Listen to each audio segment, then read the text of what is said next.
Thank you all. Now that we've all settled and can breathe after that movie, I just wanted to start with this. What do 99% of the people in the world do before they get up in the morning, before they leave the house? Get dressed. Thank you. And if you were going to church or you were going to the beach, would you wear the same thing? No. First thing is action. What is the character doing or going to do? Are you going to the beach? Maybe you're in school, a wedding. Maybe you're hiking, or you're having a picnic in the park.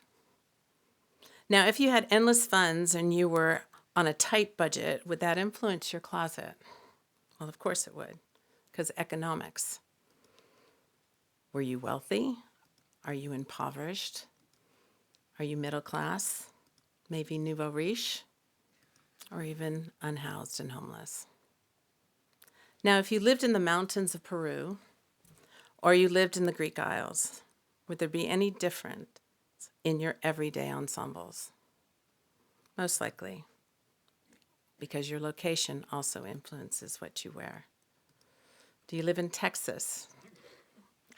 Or maybe urban New York City? Do you live in an island resort or visiting an island resort? Or in New Delhi? And when you were there, if it was 95% humidity, or it was cold and rainy, would you have the same amount of clothes on? Certainly not. Climate. What's the weather? Is it hot or cold? Is it rainy or the fall season? Or is it humid? Did people wear the same thing in the 1880s that they did in the 1990s? Well, of course not, because era and time also affect costume. Where are you? Are you in the 1950s in America, or in present time, or in the future, or in another century? And finally, if you were from Afghanistan or South Beach, Miami, what are the chances that you would look different? Well, very highly possible you would look different because your culture also influences. What is the tradition or the norm in your culture? Maybe Indigenous American.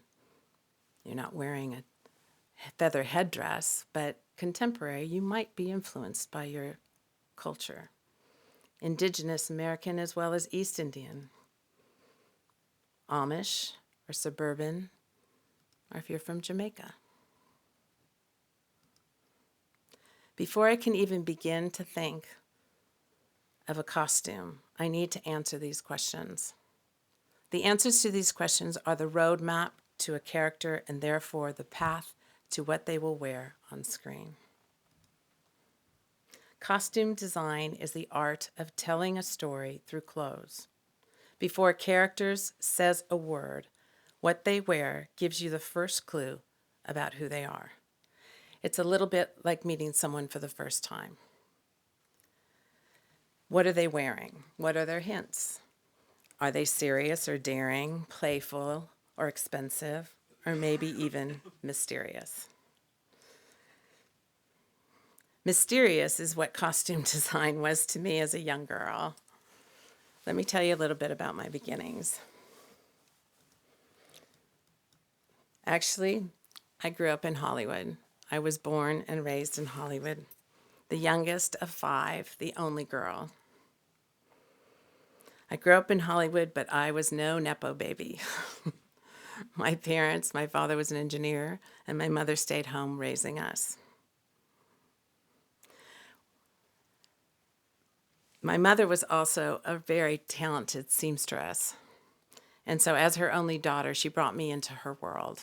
And our special time, being the only daughter and the youngest, was to sew. Together we would create fashion as well as costumes, as well as anything that we could make. And on Sunday, every Sunday, we would go to the fabric stores. And this is some of my fondest memories as a young girl. But I also grew up in Hollywood, and we had the movies. And we had maybe no short of 15 movie theaters in a very close distance of our house. It was tradition for all of us in the neighborhood, whether we parents were in the business or not. And most were not, actually.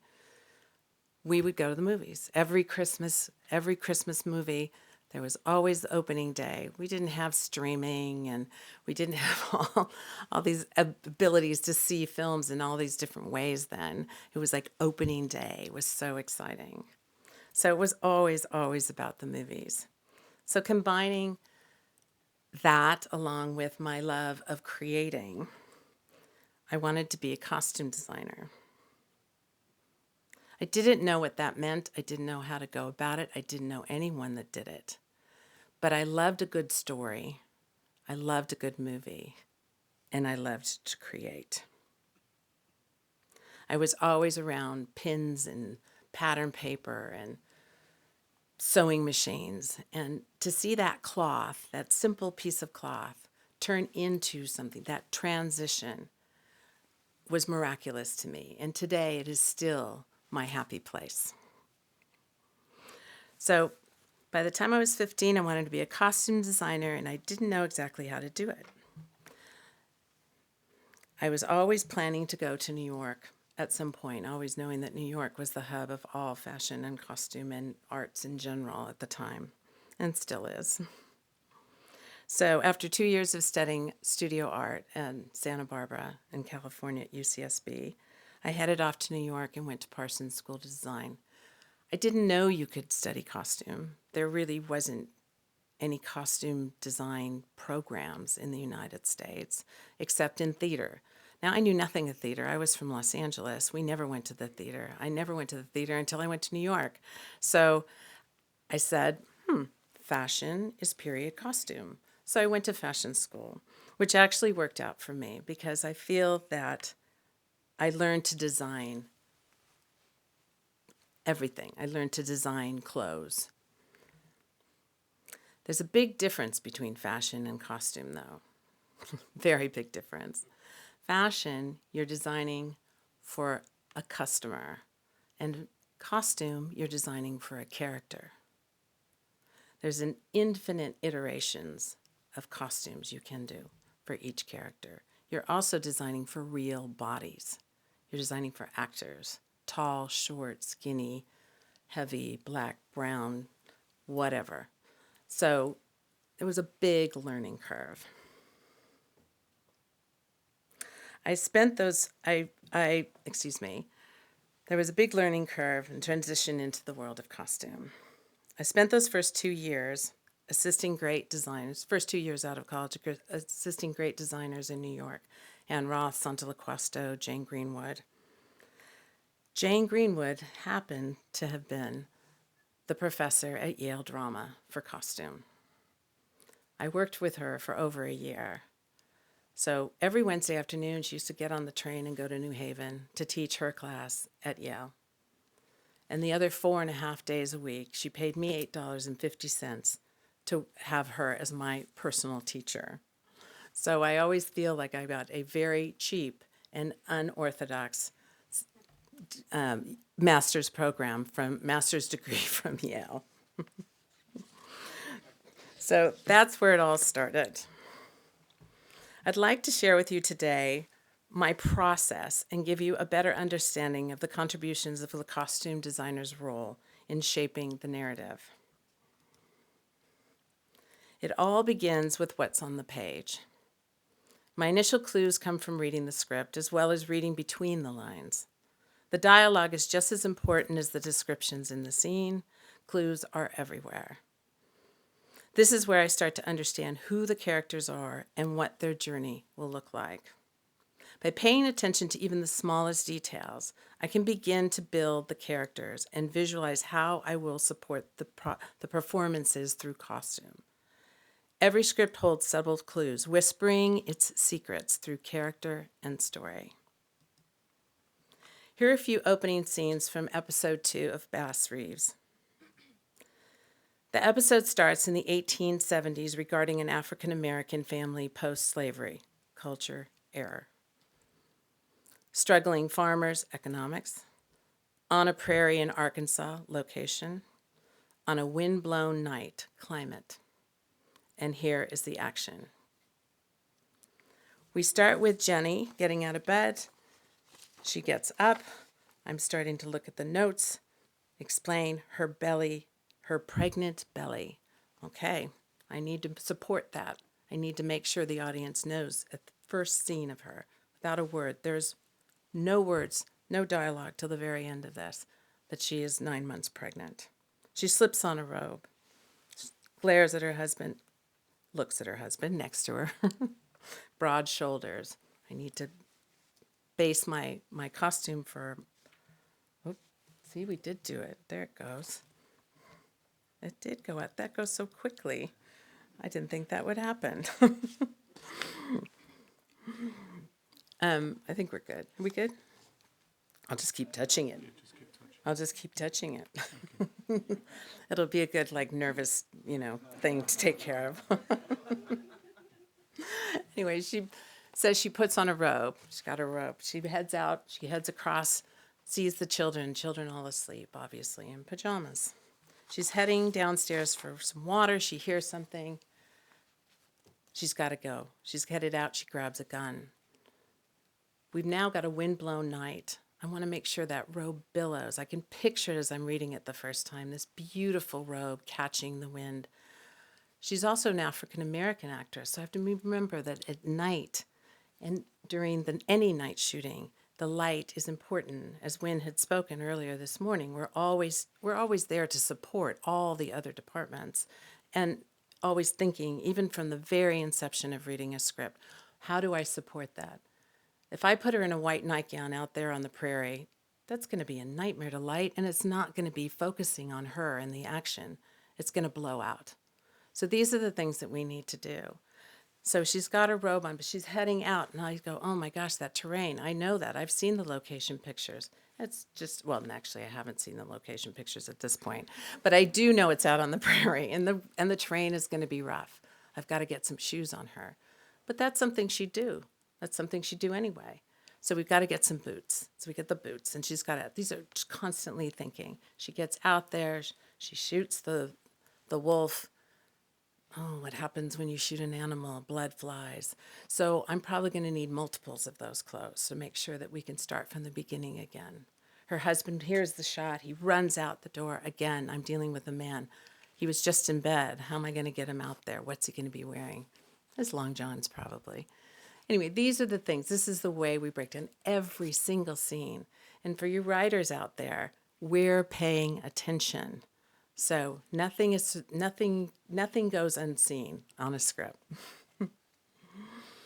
So once I've gone through the script and I have made all my notes, then is my first meeting with the director. And then the director and I sit down, but we're not talking clothing still. At this point, we're talking, who are these people? Where did they come from? What's the backstory? What's the tone and the mood? What does the director, how can I help the director's vision come forth? How can we emphasize certain points in the script that shift and change? Is there somewhere? Sometimes it's not about costume doing that or the actor's moment. It could be something else. But I need to know. So we go through the entire script, and he or she gives me clues as to where we are going. And then the fun begins, the research, which is one of my favorite parts of the process, I should say. This is where I immerse myself in the world of the story, gathering visual references that reflect the time period, the location, the cultural elements of the characters, whether it's a contemporary film, whether it's a historical film, whether it's fantasy or sci-fi, research is necessary. Here are a few of my tools for researching a project. Periodicals. Magazines can provide a vast amount of information about a particular time or activity. Who is the it girl? That influences modern culture. Taylor Swift, last year, she was the it girl. If you were doing a movie about a teenager right now, you should pay attention to that. Who was in the public eye? You have Jackie Onassis in the early 60s who wore pillbox hats. That wasn't popular until she did. And her husband, the president, JFK, who hated hats. He wouldn't wear one. Up until that point, the American male always wore a hat when he left the house. Suddenly, it was okay not to do it. Who are the actors that are popular? Again, music. Who's popular? What's happening politically? In 1973, President Nixon at the time went to China for the first time in decades. That opened up an entire influence of Asian culture, Asian wear, Asian food, Asian jackets on the runway all over America. So even a little, not a little, but, anything in the culture. And you can find it out in magazines. Because once you've looked, if you're doing a period piece, if you find 4 different publications, no matter where you are, no matter where the publications are for whatever country you're in, I promise you, if you look for 4 or 5 of them of the same week or the same month, you'll start to understand. You will start to be in that world because they reported on the same things. They're advertising very similar things, so you will always get a sense of where you are.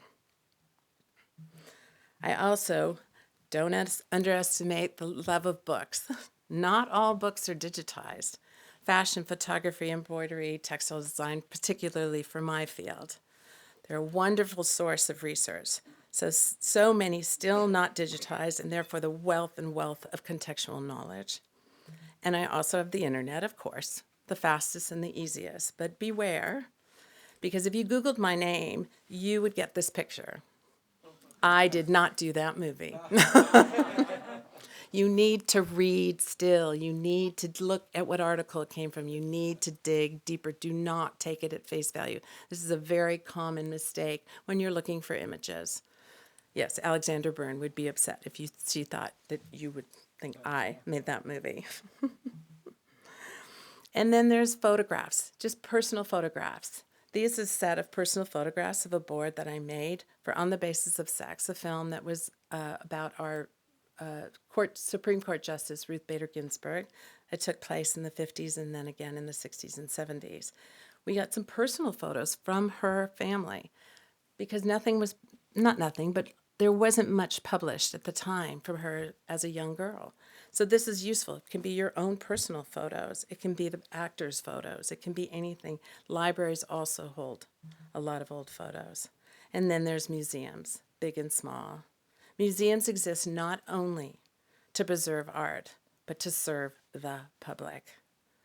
When I studied at Parsons in the 80s, every Wednesday for an entire year, we would cross the park, because I lived on the west side, and I'd go to the Metropolitan Museum of Art, and we'd go downstairs into the Costume Institute, put our white gloves on, and we got to look at all the clothes. And this simple class taught me a great lesson for the rest of my career. I will call any museum up in the world and ask for the curators and say, I'd like to come. I'd like to come and see what you have. I have studied the V&A Children's Museum, opened their doors to me twice for the Chronicles of Narnia. I could see, specifically touch the fabrics, understand the patterns, see it, because in their archives they have way more than they have outside. And you know what? They're so happy to do it 95% of the time because that's what it's there for, to preserve it for people like us who want to research. Fine art is also a great inspiration for me and others as well. Just 2 days ago, I saw this painting for the first time in real time here in Vienna. And I remembered this costume that we exhibited at the Academy Museum for our opening show, designed by Eiko Ishioka for Coppola's 1992 Bram Stoker's Dracula film. Well, I think it's pretty obvious where the inspiration came from. I want to show you this. So these are 3 more paintings that I just saw a couple of days ago that I'm going to put in my catalog. right when we were looking at them, and I was like, oh my gosh. I said, that lightness of that pink tulle, like cotton candy, feminine and youthful freshness. The combination of the textures of the middle painting with soft lace, with that solidness, almost cement-like texture grounded in feminine strength. And then the colorful pattern of the third one and her beautiful black feathered collar, both working to bring out her steely blue eyes. Someday, you will see a movie, and one of these will be in there. In the early 90s, I went to the Picasso Museum in Barcelona for the very first time, and I saw Picasso's red and blue period. I was overcome by how beautiful they were because I'd seen Picasso before, but that's not what you usually see. So I put it away in my catalog, and 2 decades later, cut to, I'm doing Wheel of Time in Prague. And there's a whole set of characters that wear blue, but my lead is Moraine, an Aes Sedai. She's a blue Aja. Second thought, Picasso's blue period. How can I find beautiful blues that work? If it works in a painting, it'll work in a costume. And here are some of Moraine's pieces that we designed for the opening of Wheel of Time and her blues. Picking up the tones and playing with the ratios of the dark hues and the light hues. During a shopping trip to Madrid for a prep on a film, Prince Caspian, I went to Madrid and to the Prado and saw these beautiful, incredible, impressive, and glorious, powerful paintings of El Greco. They are large. I had seen pictures of them, but I had no idea the scale of them. And I was working on a culture of the Telmarines. We were building it, and I used this color palette I pulled from it because it felt right. And here are a few of the pieces of the color palette that I pulled from. At Prato in Italy, there's a textile museum at Obstock. I was hosted by a tour for the textile museum. In the bookstore, I found this book on Sardinia, traditional costume. A rich history which was similar to the Telmarines, a Mediterranean culture we were building for Prince Caspian. This became my main inspiration, for the style of dress for our new culture. A rough, harsh island life. Their dress was appropriately protective and fit the needs of their culture. The beautiful leather accessories and short skirts for men were a unique silhouette I had never seen before.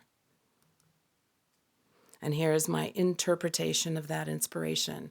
The lords of Prince Caspian incorporated the palette of El Greco paintings and the details of the Sardinian dress.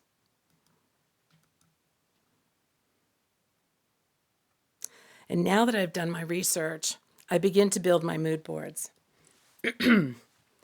Mood boards are a collection of images, textures, and colors that help convey the look and the feel of the costumes. These mood boards are essential in shaping the overall aesthetics of the costumes and ensuring that I stay aligned with the director's vision.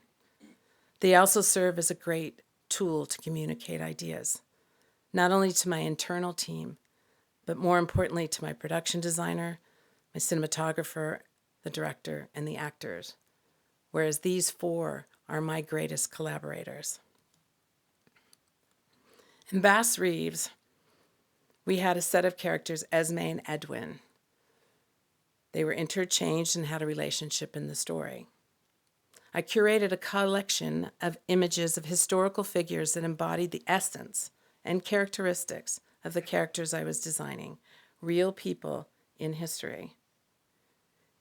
Here I opened up the discussion for style, stance, and even hair.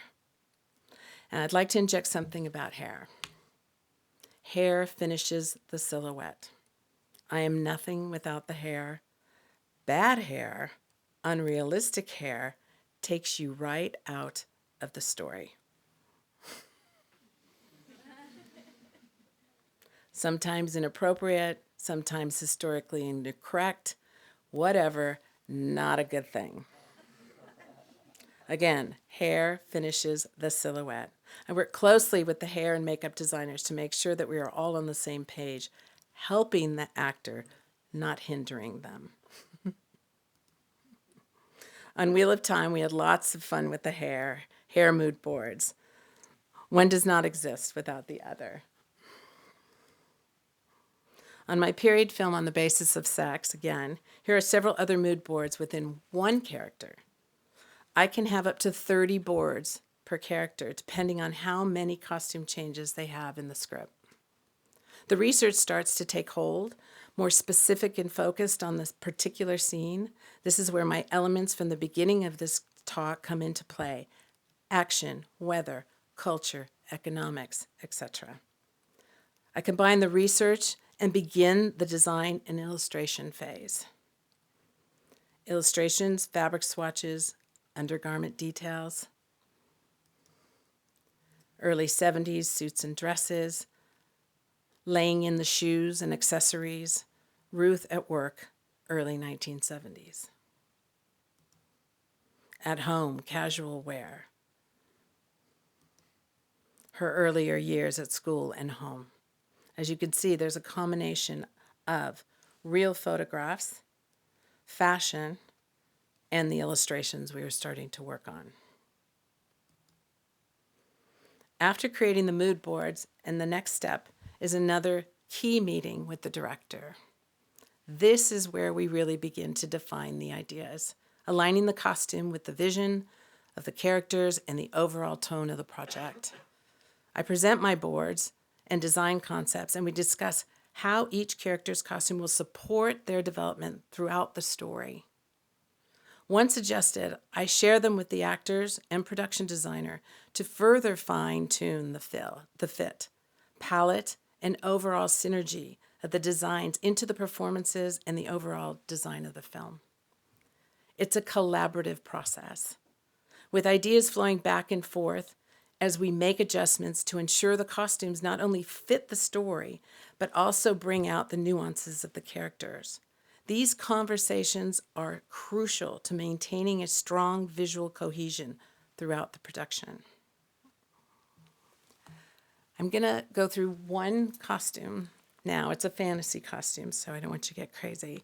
But I'm going to go through from beginning to end, the concept in the building, showing some of these, using some of these resources that I've talked about in real application. So this is from The Lion, Witch, and the Wardrobe, and we're going to look at the White Witch's Queen's costume. The book's first edition contained illustrations at the beginning of each chapter. So this was the first inspiration. So we have the book and the source material. Because my director wanted to create a storybook version of Lion, Witch, and the Wardrobe, this was a good place to start, right at the source. At the beginning of each chapter were these illustrations. So they were charming, they were simple, but they were incredibly strong for my vision to come. And then I started thinking about the White Witch. One of my very first images I pulled was from a fashion anthology of the 1950s. There was something about the sculptured silhouette, the regalness that hit me. I was told later that this image sealed the deal in me getting the job. So I guess they liked it too. The director handed me a CD-ROM with 96 concept drawings of the White Witch. Months of work and a year's worth of ideas before I even started. And then he said, none of them work. Talk about intimidating? Yeah, no pressure, right? Going back to the source material, split. Yeah. So I went to the source material. She was taller than any woman Edmund had ever seen. She also was covered in white fur and wore a crown on her head. Half witch, half giant, not a drop of human blood in her. And the actor was to be Tilda Swinton. Boy, was I lucky. These were my bullet points. She's a giant, over 7 feet tall for camera. She's a witch. She's not human. I didn't want the viewer to think she had a closet or put her dress on like mere mortals. The dress had no visible closures or indications of how she got in or out of it, creating the illusion that it is the same garment, seamlessly transforming as a character evolves. It is part of her. I sought to illustrate her journey in the script by using color and scale to mirror the ebb and flow of her power throughout the story. And here's how I did it. First, the concept of her evolving. This came unconventionally to me via my then 4-year-old son's obsession with Pokemon. He would never stop talking about Pokemon. And it would be, yeah. And then one day I listened to him. I was in prep, and I was trying to think, how am I going to get this character through this story? And he went on to tell me about Charmander and Charmeleon, who turns into Charizard, and how it's the lowest power to 50 to 90, 150. He was explaining me the whole story. And boom, she must evolve like the Pokemon. Then we got into the research, and I started with climate and location. Here's where the collaboration with the production designer really, really began. Hours and hours of discussion and building together a cohesive story, putting the person in the environment, making sure the two work together to help further the narrative visually. 100 years of winter, endless snow and ice, cold and brutal, oppressive and punishing. The woods prior to the melt, the exterior and interior of her castle. She lived in an ice castle deep in the woods. This art department concept drawing on the left would become pivotal in my design. We gathered all images of ice we could find, an ice hotel in Sweden, frozen glaciers. We shot the movie in New Zealand, and on a weekend trip, we went to a place called Hooka Falls. Glacier waters, ice cold with an unbelievable color, unlike anything I'd ever seen in nature. Absolutely gorgeous. More images of ice. Something was starting to emerge, the smokiness, the different hues of ice. What is that kick? What is it that kicks the light? How can I create that metallic element? It looks like lace to me. And if her crown was also made of ice, and it melted as the winter left and her powers diminished, if she didn't put a dress on, why would she put a traditional crown on? Where would it have come from? Here are the photos from the various sculpted icicles we used to make the crown. Remembering I mentioned that art department concept illustrations. You can see the influence here in the icicles, the synergy. Then the icicles were molded in resin and assembled in a crown. Back to the hair, natural hair, dreads that were a perfect nest for her crown, keeping it 100% organic. Then we started to work on the textiles of the dress. Raw wool and raw silk, felted to create, first dyed. The wool is on the left and the silk is on the right. Felted to create the base of the fabric. The wool gave us the structure, and the silk gave us the veins of the ice, contrasting the matted wool. But we weren't done yet. It needed one more layer, and that is where we created this lace of metallic threads, sewn on a burnt-out fabric with intermittent pieces of organza. The lace was created in ice, using the geometry of cracked ice, but always thinking about how she needed to look tall and be 7 feet. It was inspired by a dress I had seen from a museum in Tokyo, and we did small breaks on the top down to large breaks at the bottom. So as you saw her, besides the fact that we did put her on, a good 5-6 inches of boots, and Tilda's about 6 feet tall anyway, and then you added the crown and we got to 7'2". So as you could see, the broken ice at the bottom up to the small ice at the top of the dress. And I've just thought of something that I want to share with that. So my director, Andrew Adamson, he is the same one that did the Shrek 1 and 2, and that's how we went on to do this together. This is his first live action film. He had been in visual effects way back in Batman, like in the 90s. And I'm doing all this work, and I'm thinking, as designers, we're constantly thinking how to further the story. We are not doing this for ourselves. We are doing this for the film to enhance it. So when that dress came out and I showed him in the process, of course, he saw it in many iterations. And as it finished, the day she wore it, the first day, came out on that ice, and he took that camera and he started at the bottom and he shot her going up. He heard me.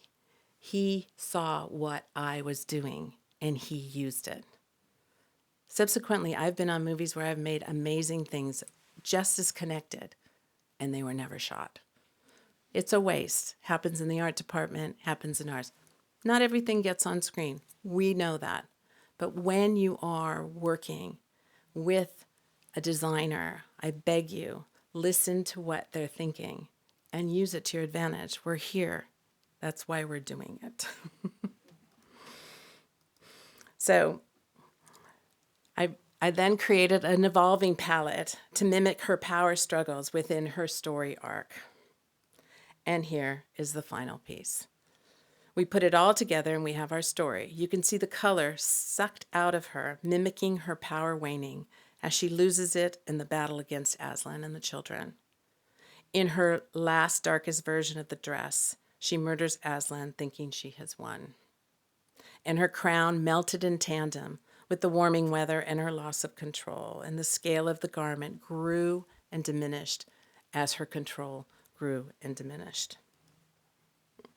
And then we're on to American Psycho. Whole different movie.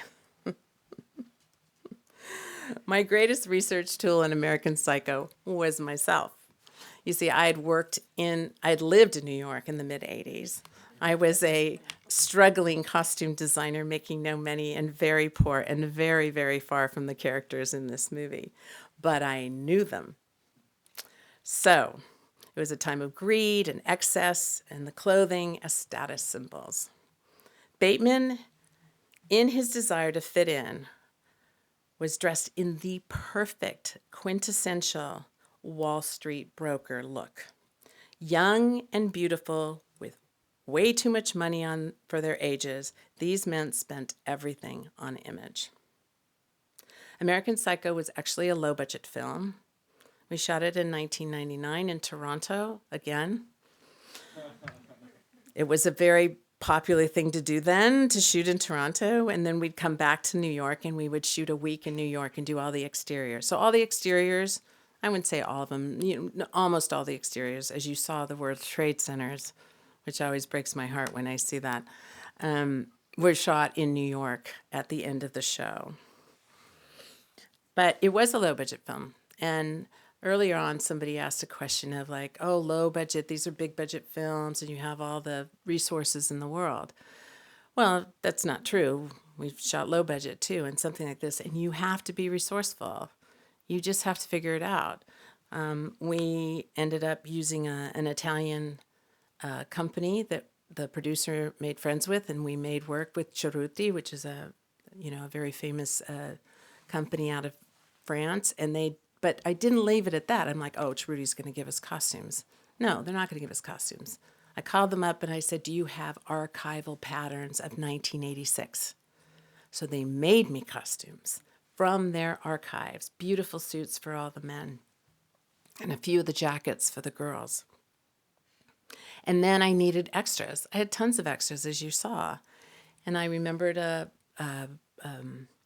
stylist I knew who had a stylist house of contemporary fashion, but she'd had it for almost 20 years.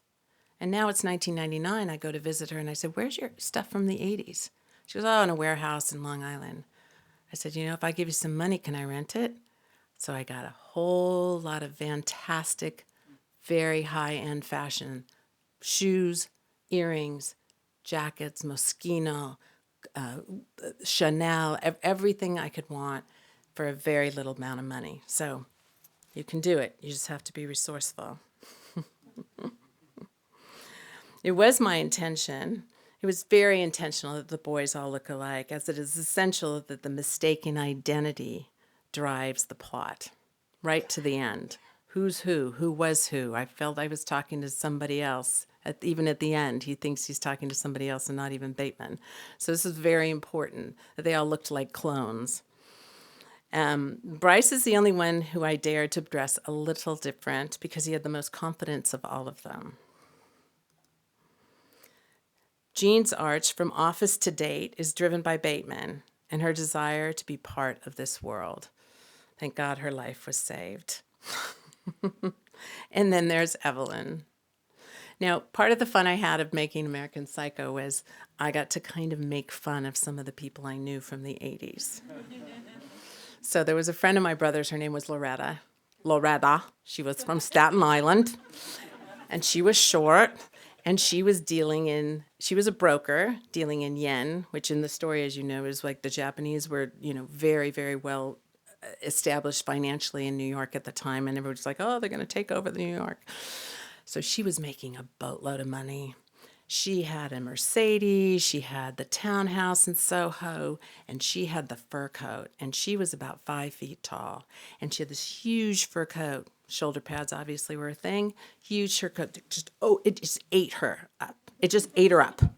Now, normally, I'm very careful about not overpowering an actor with clothes. They need to move. You need to see their bodies. It's something all costume designers pay attention to. But in this case, it's exactly what I wanted to do. And in walks Reese Witherspoon at 5'1", this teeny little thing. And I said, I got it. She's got to wear that fur coat. So we all have, we can pull from our own experiences. We can pull from research. You can pull from everywhere, which is, the fun of making movies. And then everybody asked me about Shrek, so I thought I'd give you a little information about how that happened. Looking back, it's the most surprising moment in my career was being invited into the world of animation. It all began with Fiona's skirt. I had done live action with Aaron Warner, a producer friend of mine, and he was now in animation. And only 2 CGI animated films were made before Shrek. It was Ants and Toy Story. Now, it's hard to remember, but if you think back, like Bo Peep had a skirt, but it was hard and solid, and Buzz Lightyear had everything was solid. There was nothing that flowed independently of the anatomy. So there is my friend Aaron Warner sitting with his directors and the animators and trying to think of, well, what happens when Fiona goes this way and her skirt goes that way? And Aaron said, you know what? I think I know someone who can help. So he calls me up. I remember being in my kitchen, and he said, can you come in and talk to us? And I was like, sure. It's interesting. So I go in, and what they're doing is because they are literally developing the software. You see, these movies take over 3 years to make, and it was on the cutting edge of CGI animation. Nothing had ever flowed independently of the anatomy. If it was a sleeve, it was painted on, or it was hard and sculpted. So it was my job to teach what I knew, which was patterns in clothing. So at this time, they would make maquettes, like what you see on the right. This is a digitized one, but then it was literally sculpted in clay as they're building the characters, and then they would digitize them and put them in the computer. So I started drawing. These are my bad drawings on the lab. Nothing fancy. I'm not an illustrator, but these were some of the first drawings. And then I went in and quarter scale, I started making a pattern. And then I told them seam A to A, B to B, C2C, and gave them a lesson on sewing so they would understand the volume of what that fabric was. 2D is flat, just shoot, shoot, it moves. 3D needed volume. And in animation, you need to tell every single pixel what to do. Nothing can go untold because then you have a hole. So that's how it started. But as that started, as I learned and as we did this, I was low tech. I did exactly what I always do. Yes, there were different parameters. I didn't have to buy fabric. I didn't have to do fittings. There were several things that, it was shocking to me. Like I would ever get to do my job without all of that.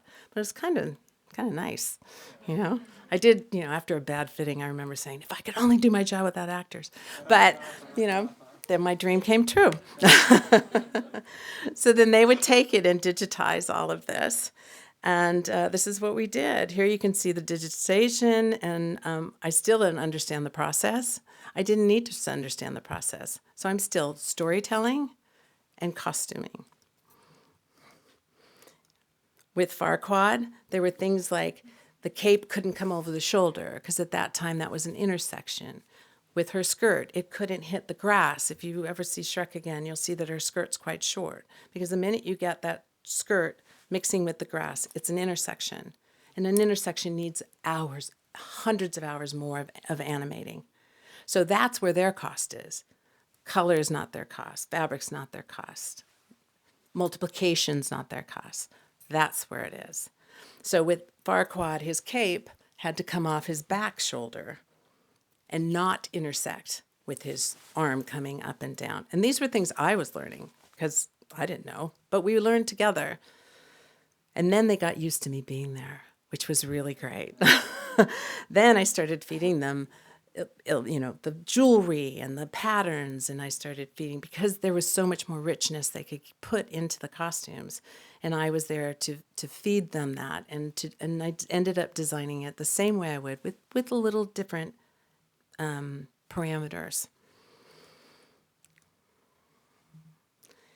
I want to use, I split one here. Still using my same tools. So in the middle is this Dior dress that I loved, and I used it as inspiration for Fiona's last dress in Shrek. Always using the same tools. Even I would share real samples of trims and braids for the animators to study and then render in their computer. Constantly feeding them from my real world of live action for them to put into 3D, which we think at the end built a real richness. Even the textiles. Again, you could punch color in and out of here and make them many, many, many fabrics. Every project is a building block to the future projects. My experience on Shrek was before Lion Witch. When I got to Lion Witch, I had a much more vast, I had so much information about CGI in my head. I had learned it. And now I got the opportunity to go to the next project, and I had that language to talk in and that ability to do it. And I was way ahead of my game when we started multiplying the army at the end.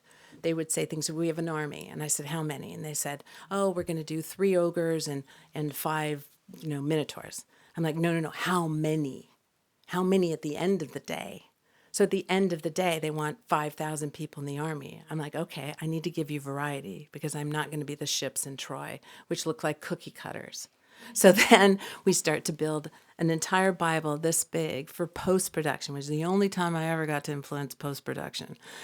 In post-production, so that we only built in real, maybe 5 or 7 minotaurs, but I gave them a variety so they could basically color form and get it to the 80 of them that they wanted, mixing colors and textures and CGI, which I knew they could do. In case you didn't catch it, I do love my job. I love my job. My career's given me so much. I've traveled all over the world. I've worked in 13 different countries over the years. I've met amazing people working with different crews and in said countries and learning their culture and really living in other cultures. I've had a lot of fun and made friends for life. Even my family has benefited from my work. My son went to school in 4 different countries covering 3 continents. And most of all, it's gifted me a life filled with adventure, and while I get to do the work I love. Thank you.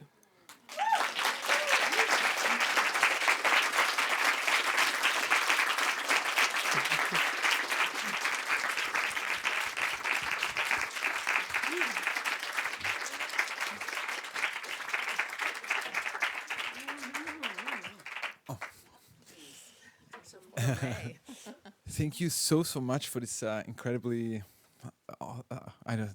all-compassing presentation. It was wonderful to hear so many things, and we have about, I think, 10 minutes, and I would say it's a great opportunity to open it up to the audience. Thank you. You covered so much, and I don't know if there's, Any questions about anything? there's the first question. And if we can wait for the microphone, great. If not, you can also say it out loud, and I'll just have to repeat it for the recording, just so you're not surprised. Hello. Thank you. That was some really fascinating insight. You mentioned a lot of outer circumstances influencing the character building or sort of the building and creation of the costumes. I was wondering how much the psychology of a character infiltrates or influences what you create and how your collaboration with the actor specifically looks like. Oh, that's essential also. Other than the director, nobody works closer with the actors in those performances than the costume designer. We find the character in the fitting room way before they start. And it's one of my favorite moments. You know, you can hit it could be a belt, it could be a shirt, it could be anything. And all of a sudden you're like, oh my gosh, you've transformed, you've come in, you're going to leave a different person. So what we want to do is get rid of the actor and have the character come forth with us. But I think like an actor. I have to dissect each actor when I'm going to fit with them and think about their arc and their mood and what they're thinking and how, through color and texture as well, how we can convey that. And I have deep conversations with them because I'm not going to be acting it, they are. So we work together to find what that arc is. And then I have to do it with the next actor and the next actor. And the difference is each actor is only thinking of their own part. I have to think of all of their parts together. So if I have 4 people in one scene, I need to start thinking about contrast, because there's no character without contrast. You can have a big, huge mountain of the Alps, right? And you see a picture of it, but you put a man in front of it, and now you know how big that mountain is. So so they might all want the same thing, and I just go, no, you can't have that. It's for somebody else. Because I have to gracefully hand it out so that I can build that contrast through all the characters. But no, very much emotional, and color and texture is really important in the emotion. Thank you. Can I piggyback on that question in terms of the emotional perspective of the character? And we also already talked with Wynn earlier about the accuracy, especially you've also done historical pieces. And when you say how much do you go for the emotional core of the character, how much do you try to stay true to the accurate portrayal of Yuppie in New York in the 80s? Or To reiterate what Wynn said, it really does depend on the project and the actor. The biggest difference between production and costume design is I have a personality and a body that I need to deal with, and I cannot force anybody to wear anything. I have to convince them, or together we have to find a place to get there. And then I have skin tone. So there are colors that just we can think of. I can come up with the most beautiful palette in the world at the beginning, but if it doesn't work on the actor, it's moot. I need to shift. I need to pivot somewhere else, because if it has to work on this body with that hair, with that skin tone. So there's so many so many variables, and you're trying to balance all these variables at the same time, and help enhance the performance. Like, you have to sit up if you're in a corset, and if someone goes, well, I can't really move in that, and you're like, well, that was the time period, and that might help you move better for the performance, because you're not going to be flailing your hands like you're at a gym in 1999. So it's always taking into account. Are there more questions? Yeah, over there.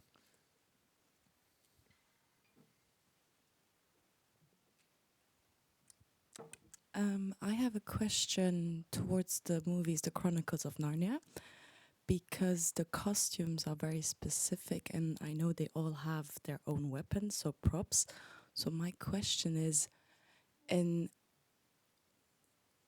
because I work in the art department in Luxembourg, and I think it's always quite difficult to know from what point on is it the costume department who takes over, like the belts, because the props do come from the art department. And I wonder, for those movies, did you work in depth together with the art department, and what was your journey for this? It's always that intersection, and you have to have lots of conversations. This specifically, Weta Workshop did the weapons, and we did clash. We clashed usually when they would just deliver them, and then they didn't work. Again, it's not a pen or a glass. It has to work on the body. It has to stay on, and it has to fit. So we ended up having 2 of their technicians constantly on our team to remake these beautiful weapons, but to get it to the point that it would be functional and work. And what you have here in Europe, it's called the costume props, which is leather shoes, jewelry. And when I did Wheel of Time, we had a huge costume prop, which is my department. So anything that had to do with that, with belting and all of that, we did. But of course, we would call the prop department and say, can you bring the weapons down so that we can make the sheaths and we could get the designs? And so it's just a constant back and forth. Pain in the ass also? Yeah, sometimes. Thank you. I loved, we talked 2 days ago, and you said, yeah, people always want to know all the things that went wrong and all that, and you don't really want to talk about it, you want to keep it positive, but filmmaking often is a pain in the ass, to quote you, but it is also a wonderful collaborative process. Are there more questions? Hi, I wonder if the more experienced you are in your job, do you source more from personal experience or from, like the things you said, magazines, books, museums? I always do my research. Okay. I don't assume I know anything, because the minute I assume, I'm wrong. It's like memory. You have to you remember it one way, but it really was another. And I always equate it, to go back to your question about accuracy or not, I always equate it to E.E. Cummings, the poet. The poet broke all grammatical rules, but he had to know the rules first to break them properly and to make it interesting. So that's kind of my mentality. I always want to know, what is it? What was it? Wynn talked about that earlier, like what was the reality? And okay, now where can we go here from there, so that if we're going to break those rules, we're going to do it for a reason. And I think that's a really big thing that makes the difference between a good designer and a bad designer. Not to just make it because you want to. There has to be a reason. So the reasoning is very important to you. Yes, the reasoning to further the story. Yeah, it has to be connected to the story. If it's just haphazard, Makes sense. I don't know, Thank you. do it. Thanks.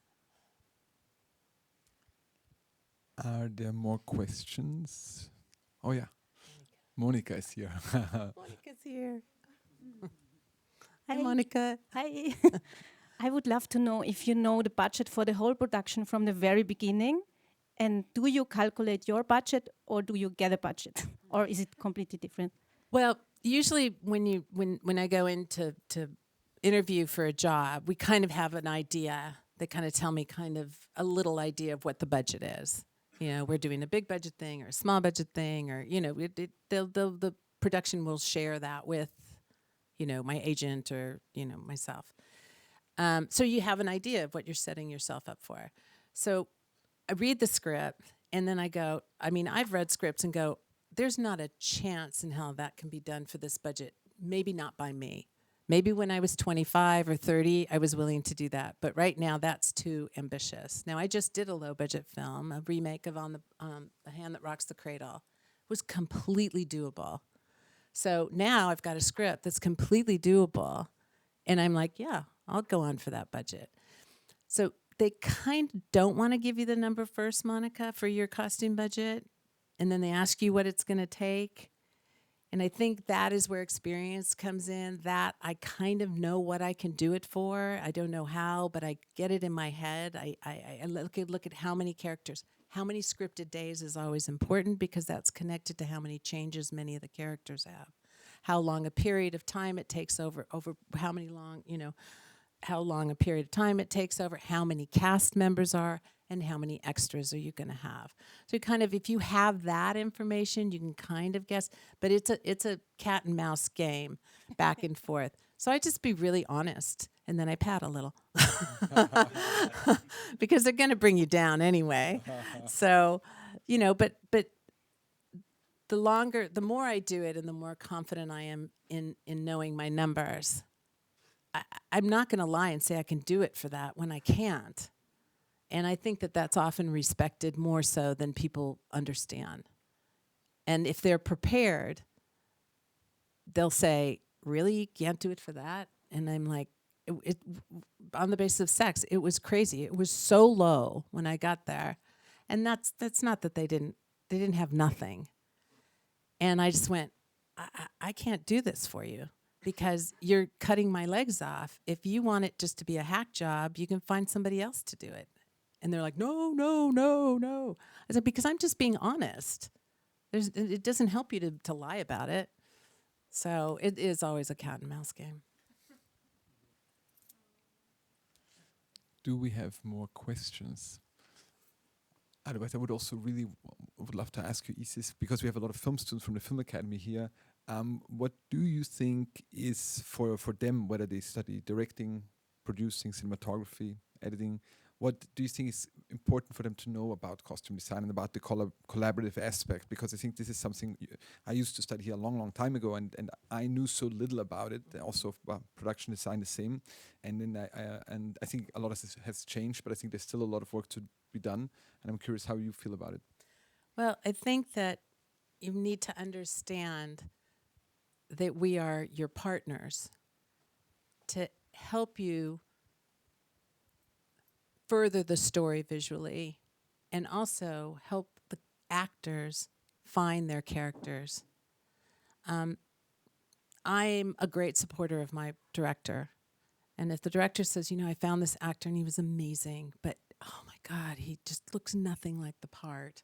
And I'll say, well, show me. Let's see what we can do. What do you feel you need to do for him? What maybe I can help. I can make somebody look skinnier, taller, shorter, fatter, dye their hair. There's so much transformation that can happen. And I've done this many times in my career. And we're there to help. And we're also there to be part of the entire production. I know you can't always have a costume designer. I know in film school no one ever wants to do the costumes. I tell costume students, go to the film schools and offer your services because they will take it in a minute. But it's a great ground to learn from. There's a power in what they wear. The screen always, not always, 90% of the time the screen has an actor in it. And the actor's wearing something. So it's not something. I just think about it. And then like I said earlier, writers, think about it. If it's something that it moves you and you can give a hint, and if not, that's okay too, because the designer will come in and help with that. But it's important. And I think you should think about it. Thank you so much, Isis. We're gonna take a quick break now, and going to come back in what do you think, Hannes? Because we're already a little delayed. In 10 minutes, we'll meet back in here and we'll watch an episode of Lawman, Bath Reeves, and we're not gonna. We said we're gonna see episode 3, but we're actually gonna watch episode 4, just to let you know. And then we have the chance to talk to you again, together with Win, in the final masterclass. I'm excited about it. Thank you so much, Isis. Thank Let's have you. A huge round of applause for Isis Mussenden.